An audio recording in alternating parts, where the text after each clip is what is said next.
Uh, so Currently we are discussing about a project which is about Android malware detection, and this is done by our team seven. Uh, Coming to the next slide. Okay, I want to discuss about the intro of Android malware detection as currently the world has going a drastic change. Applications have become more and more prevalent, I would say. So Android devices are in everyone's hands. So right now, because of the availability and the extreme popularity, the usage of the Android devices are spiking, and also comparatively the devices connected to the network is also getting malicious applications to that and getting viruses for that. Currently, our project aim is to create a model so that it will detect the what type of if it is malicious or not based on the data provided. And yeah, that's the main intro product from our project. And coming to the next slide for the motivation. So the motivation is to create a model which will adapt to the data which is provided, and it should so that it will detect is it malicious or is it benign. So that's a basic that's a main motivation for us, and we are going to use classification models. Uh, like we are going to use different classification models, I would say, and we'll try to gather the best model based on training different individual models. So that's our motivation. And coming to the next slide, domain knowledge. The domain knowledge is key because of the data set. Like our data set is taken from the Kaggle, and which is actually the it is from CIC, which is a networking related data source. Where the lot of people take the data for like in regards of a network and do some researches. So this is also from the CIC repository, and which is kept into the Kaggle, and we took it from Kaggle. But in this data set, there are a lot of networking related calls like protocol and like packets, how the data transmitted from source to destination using like what the packets and what would the headers and what type of flags it has. And these are different number of parameters, I would say. So this all comes under the protocol, I would say, like IPv4 and IPv6. In the IPv4, there are like in the header, we know that there are a lot of parameters like as I said, flags and header length, and it also adds to the data it has, and so it has use number of parameters like that.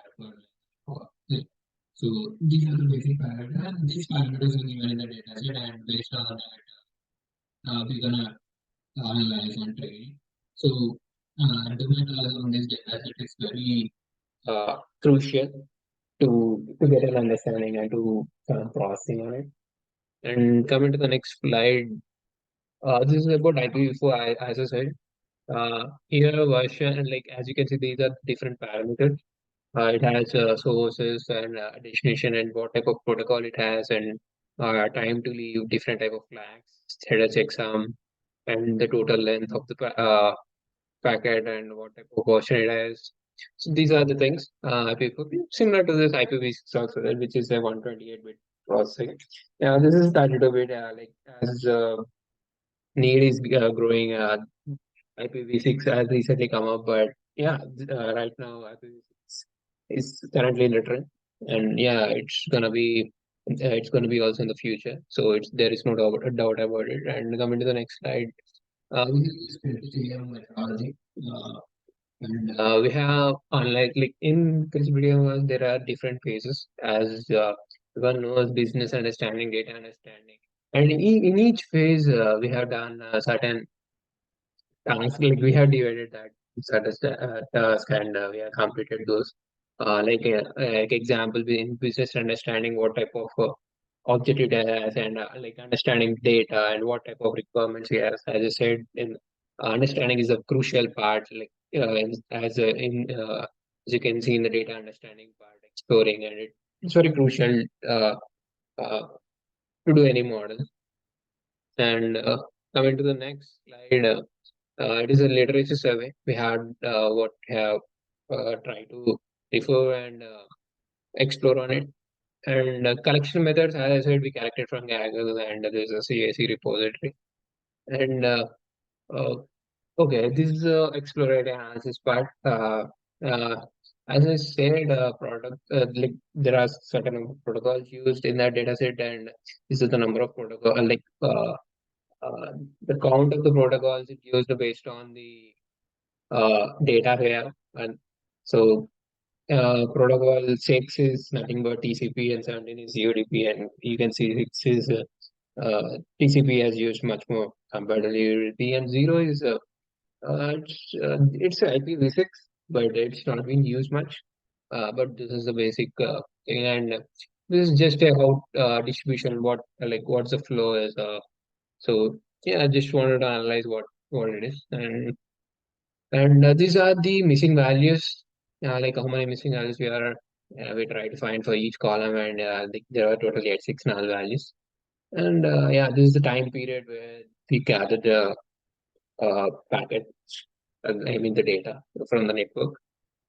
Uh, yeah, these are the flag counts, what type of flags it has, and what type of how much count it has for each specific. And coming to the here, unique values have there are like we also removed some unique values which are zero, which are only one actually. These are the flags which has only one unique value, so it's not necessary for us because all the data in the column it has only one value for every row. And uh, coming to the architecture, Irfan is gonna discuss about it, and to Irfan. Yeah. When we were discussing about system architecture, so first the data is collected from CIC website, uh, and the data is sourced from CIC website to the Kaggle. So we collected from there the network traffic data, and on that data we just performed exploratory data analysis to understand the data that are observed of the distribution of the data, and next the data pre-processing. Here we clean the data methods like to treat the null value, duplicate values, and further cleaning, we send it to the data transformation, where the data is transformed into numerical values and prepare the data for the machine learning model. So in training, we have used the three models and like execute and LGD. Using those we train the data and the data to if test the data, if you test that model with the test, the model is going to classify the inputs based on the independent features. Coming to the next slide,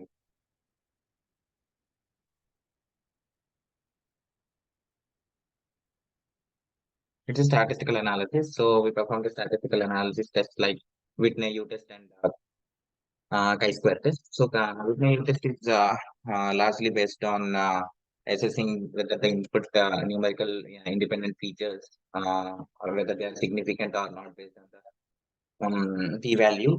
So if you observe here in the image, you can see that before, I mean, the significant numerical features are 42 and the excluded numerical features are 21. So based on the p-value, if p-value is less than 0.05, then we are going to consider those numerical features. And the chi-square test is based upon the assessing whether the categorical features are significant in determining the target variable or not. And the chi-square test the same as that one. So we based on the p-value, p-value is less than 0.05, then we'll take consider those categorical variables. And coming to data pre-processing, here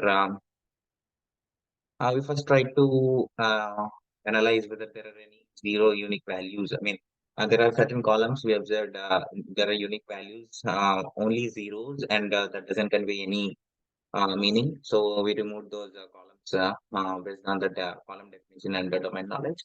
And there are certain null values and duplicates observed in the data set. So after dropping that, we can observe that the count of the entries were reduced.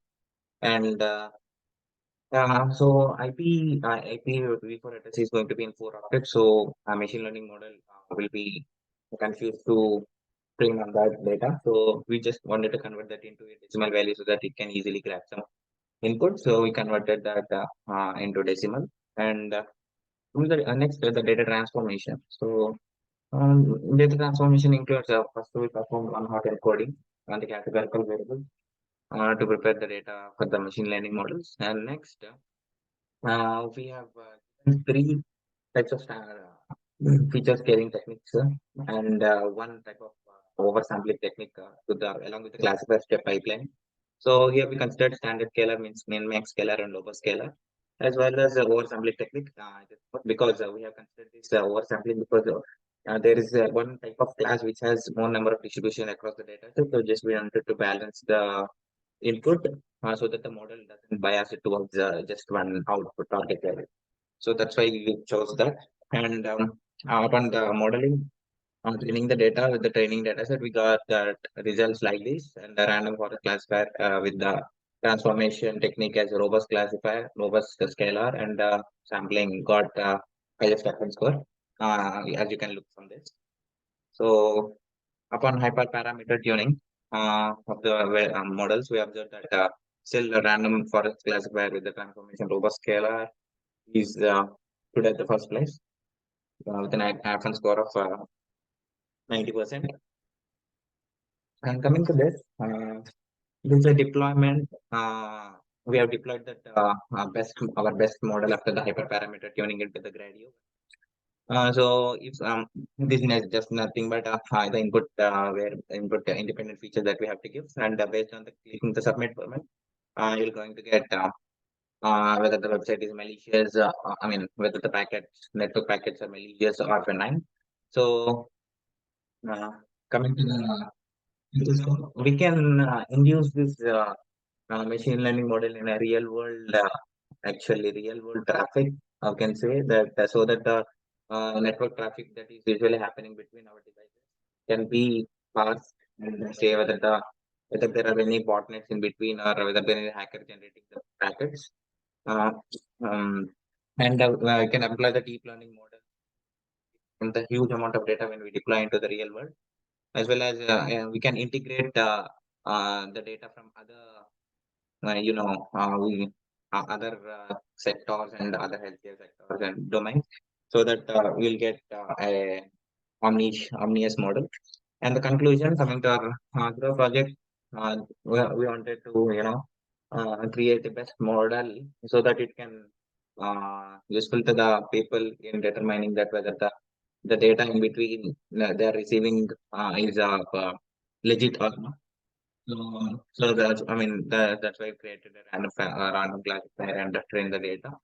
So this is the conclusion part, and yeah, that's it. Thank you.